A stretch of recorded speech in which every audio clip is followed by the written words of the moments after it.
বিয়ার পরে দোস্ত এই প্রথম দেখা, তোর বিবাহিত লাইফ কেমন যাইতেছে? আলহামদুলিল্লাহ মামা, বিয়ের পরে লাইফটা পুরো চেঞ্জ হয়ে গেছে। আল্লাহর রহমত, বরকত, সব ধরনের শান্তি মনে কর যে জীবনে চলে আসছে। আর এমন একটা বউ পাইছি, মানে খুবই লক্ষ্মী। তোরে কি বলবো আসলে, তোর বিবাহিত জীবন কেমন? আরে বেটা তুই কইসই না, মানে তোর ভাবি তো পুরা মাশাআল্লাহ। লাইফে হয়তো বা কোনো একটা ভালো কাজ করছি, ওই কপাল গুণে এরকম একটা ভালো বউ পাইছি।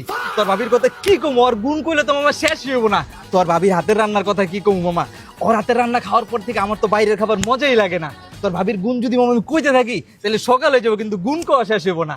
আর মামা আমার বউর কথা কি কমো, এত কেয়ারিং একটা বউ পাইছি। কপাল গুনে মানুষ এমন কেয়ারিং বউ পায়।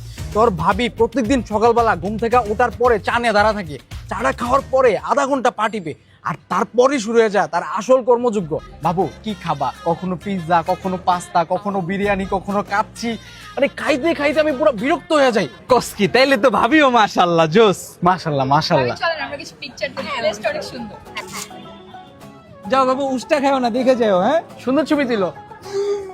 মামা তোরে কি করবো বুঝছস, বিয়া করার পর থেকে লাইফটা আমার পুরো হেল হয়ে গেছে।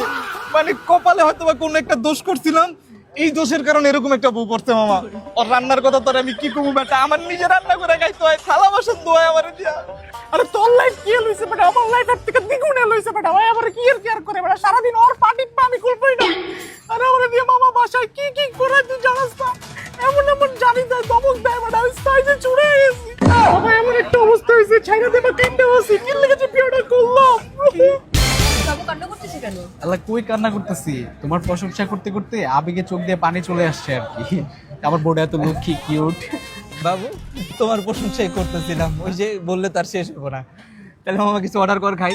অনেকদিন ভালো মন্দ কিছু খাই না। ও হ্যাঁ না, এই হ্যাঁ মামা এদিকে আসো।